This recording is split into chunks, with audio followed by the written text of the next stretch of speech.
Default life versus design life. Default life वही है sir कि जो आपके माशरे में चल रहा है, आपके खानदान में चल रहा है, आपकी गैदरिंग में चल रहा है, आपके इलाके में चल रहा है, आप उसी पे ढालें। और आप सुबह 8 बजे उठे और 9 बजे ऑफिस चले जाए, ठीक है, 5 बजे आपकी छुट्टी हो जाए, आप घर आ जाएं, घर के कुछ काम है छोटे मोटे वो कर लिया आपने, रात को जो है होटल पर दोस्तों के साथ बैठकर रात 12 बजे आप घर पे जाकर अपने बिस्तर पर आराम फरमा रहे हैं। ये आपकी डिफॉल्ट लाइफ है। फिर अगर जो बंदा डिफॉल्ट लाइफ गुजार रहा है ना, उससे कहा जाए कि यार कुछ तरक्की कर दें, कुछ तालीम हासिल कर लें, या कोई स्किल सीख लें, कोई कारोबार खोल लें, वो कहता है नहीं यार। क्यों भाई? यार मेरा दाल दलिया चल रहा है, रोटी पानी का हिसाब किताब बराबर है मेरा, मैं ये ठीक हूँ।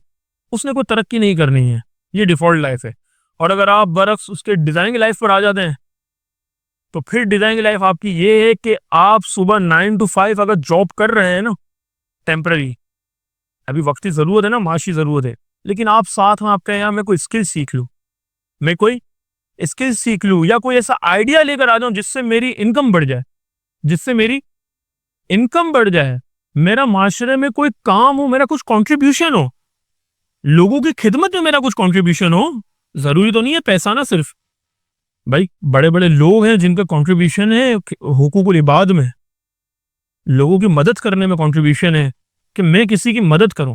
और जब आप किसी की मदद करेंगे तो इंशाअल्लाह अल्लाह तबारक व तआला उसका सिला आपको पहले देगा, उसका सिला आपको पहले मिलेगा, उसका रिटर्न मिलेगा आपको। आप उसके बंदों की खिदमत में तो लगे। अब कंट्रीब्यूशन आप किस तरह दे सकते हैं? फॉर एग्जाम्पल, आप कोई स्किल सीख लेते हैं, और आपने जो है ना कोई स्किल सीखी और उसमें आपने महारत भी हासिल कर ली, फिर कोई शख्स आपके पास आता है, वो कहता है सर मैं बड़ा मजबूर हूँ, काइंडली मेरी हेल्प कीजिए। तो देखें हर चीज़ पैसा नहीं है। अब आपको पता है वो गरीब बंदा है, मजबूर भी है, अगर आप इसको ये हुनर सिखा देंगे, ये स्किल सिखा देंगे, तो उससे होगा ये कि उसका भी दाल दलिया चलना शुरू हो जाएगा, उसका रोटी पानी भी शुरू हो जाएगा। तो आप अल्लाह की रज़ा के लिए उसे सिखा दें, तो आपका कंट्रीब्यूशन हो गया ना, आपका कंट्रीब्यूशन हो गया। हर चीज़ सिर्फ पैसे के लिए नहीं की जाती है, कुछ चीज़ें वो होती हैं जो इबादात में शामिल हैं, अखलाकियात में शामिल है। आपको एक चीज़ अल्लाह ने हुनर दिया है, आप बंदों को सिखाएं, अल्लाह आपको उसमें मजीद कामयाबी देगा, मजीद तरक्की देगा, तो उसका रिजल्ट क्या होना है? पैसा आएगा। बात समझ में आई? भाई अगर आप अल्लाह की मखलूक की खिदमत करेंगे, जो अल्लाह ने आपको इल्म दिया है उसके जरिए, तो उसका रिवॉर्ड तो आपको मिलेगा ना अल्लाह की तरफ से, और वो रिवॉर्ड यही होगा कि आपको और पैसा मिलेगा, आपकी वेल्थ में इजाफा होगा। ठीक है ना भाई? बात समझ में आई आप लोगों को? बड़ी आसान सी बात है थी, किसी को कोई मुश्किल तो नहीं लगी।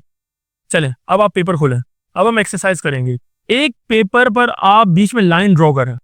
अब एक तरफ आप हेडिंग डालें लिमिटिंग बिलीव्स, ये हेडिंग डालें ऊपर।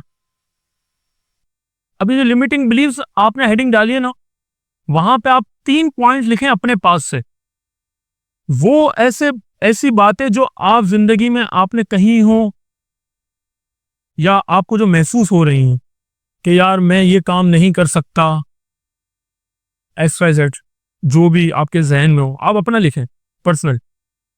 और मैं ये क्यों नहीं कर पा रहा, उसका अंदर नहीं होना चाहिए, वो आप कहीं ना कहीं लिमिटिंग हो जाए, लिमिटेड हो जाए। आप अपने पास से 3 पॉइंट्स लिखें। हर इंसान की जिंदगी में कुछ ना कुछ होता है भाई, मैं सुबह जामिया जल्दी नहीं आ पाता, मुझसे पढ़ाई नहीं हो रही, मैं कोई स्किल नहीं सीख पा रहा। लिखो भाई। हाँ, एक सबसे बड़ा मसला, तवज्जो करें, वो मैं आप लोगों को रिकॉल कर दूं, क्योंकि कुछ इंसान ऐसे हैं जिनको अपने मसाइल भी तो नहीं पता ना, उनको अपने मसाइल ही नहीं पता। भाई बंदा देख रहा है मेरे घर की दीवार खराब हो रही है, इसमें सेम आ गई है, लेकिन वो तो मुझे पता है ना, तो मैं कह रहा हूँ सेम आ गया, वरना वो तो परेशान हो गया दीवार में पानी कहाँ से आ रहा है, ये दीवार गीली क्यों हो रही है। तो वो उसकी वजह तो पहचाने, वो अपने मसाइल तो पहचाने। कुछ लोग होते हैं जिन्हें अपने मसाइल नहीं पता होता, और मैं आपको हकीकत बता रहा हूँ। आप में से माशाल्लाह कुछ हैं जिनके चेहरों से लग रहा है कि वो बातें समझ भी रहे हैं और वो लिखने भी लगे थे, लेकिन कुछ लोग होते हैं उन्हें अपने मसाइल ही नहीं पता होता। मसाइल पता क्या नहीं पता होता, उन्हें अटेंशन करने नहीं आता, अटेंशन रहने नहीं आता, अटेंशन किस तरह लेना। दूसरा, उन्हें टॉकिंग नहीं आती है, उनके पास कम्युनिकेशन स्किल्स नहीं है, और वो सीखना भी नहीं चाहते। हाँ, कुछ लोग ऐसे होते हैं वो पब्लिक से बात नहीं कर सकते, ये सबसे बड़ा मसला है। अगर आप बात नहीं कर सकते तो सर आप सेल कैसे करेंगे? एनीथिंग XYZ, कुछ भी सेल तो करना है ना। अपना हुनर बेचना है आपको अपने स्किल्स बेचने हैं।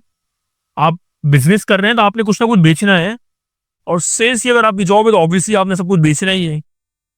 तो कुछ लोग ऐसे होते हैं, उन्हें तो पता ही नहीं होता सर हमारा मसला क्या है। तो ऐसे नहीं बनना भाई। सबसे बड़ा मसला ये भी है कि कुछ बंदे ऐसे होते हैं जिनको लोगों से बात करने नहीं आती है। तो कोई भी आप अपने 3 जो है ना लिमिटिंग बिलीव्स लिखें 3 मिनट के अंदर। तो इसका तो एक सिंपल सा जवाब है ना, लैक ऑफ कॉन्फिडेंस। आपने अपना कॉन्फिडेंस बढ़ाना है, तो उसके लिए आपने क्या करना है, आपने कुछ ऐसी बुक्स हैं जिनका मुताला करना है, और पॉजिटिव थॉट्स वाले लोगों के साथ बैठना है। ऐसे लोगों के साथ आपने बैठना है कि जो आपको हौसला दें, ना कि आपकी टांगे खींचे। तो ये आपका न्यू पैटर्न है। आपने उन लोगों के साथ बैठना छोड़ देना है जो आपको उस काम से रोकते हैं, जो नेगेटिव थिंकिंग वाले लोग हैं और जो घबरा जाते हैं फौरन। भाई मैंने तो अपनी फील्ड का हर कामयाब बंदे को ना करते हुए देखा है कि वो किसी और नए बंदे का तो ना वेलकम करे। यानी कोई लेट सपोज एक कपड़े का कारोबारी है, माशाल्लाह मुझे पता उसका करोड़ों का बिजनेस चल रहा है, लेकिन मैं उसे कहूंगा ना क्या जी मैंने जो है इस कारोबार माना है, वो कहेगा काम कहाँ है बेटा, मैं तो खुद शिफ्ट होने की सोच रहा हूँ। ये हकीकत है, ये हमारे माशरे की तल्ख हकीकत है। आप कभी किसी कारोबारी के साथ बैठे ना, और अगर वो कंट्रीब्यूशन करने वाला ना हो, कंट्रीब्यूट करने वाला ना हो, तो वो आपको ये जरूर कहेगा कि नहीं आप इसमें कहाँ आ रहे। ऐसे लोगों से दूर रहें, और जो पॉजिटिव हो, जो हौसला देने वाले लोग हैं, तो आप अपना डिजाइन चेंज करें ना। हमें ऐसी गैदरिंग खत्म करनी है जो हमें ना कहते हैं, हमें ऐसी गैदरिंग में जाना है कि जो हौसला देते हैं, हाँ तुम कर सकते हो। और आपने स्टडी करना है, अपने कॉन्फिडेंस को बिल्ड अप करना है, और आपने उस मार्केट को, जिस भी मार्केट में आप काम करने जा रहे हैं, उस मार्केट की इतनी इन्फॉर्मेशन आपके पास होनी चाहिए कि सामने वाला अगर कह भी रहा है ना, तो आपका कॉन्फिडेंस कहे, आपकी इनर पावर कहे कि नहीं हंसला यार तू कर सकता है। तो ये आपका न्यू डिजाइन है। जब आप ये करेंगे, आप इस प्रैक्टिस में आएंगे, आपकी लाइफ चेंज हो जाएगी। हाँ भाई लिख लिया सबने अपने न्यू पैटर्न लिखे। अब इसका न्यू पैटर्न जो आप खुद बनाए ना, अब इतनी चीजें आपको समझाई है मैंने। हमने सबसे पहले हमारा जो ओल्ड डिजाइन है, जो हमारी डिफॉल्ट लाइफ है, उसे तोड़ना है। ठीक है ना। अब आगे क्या करना है वो इंशाल्लाह हम नेक्स्ट क्लास में समझेंगे।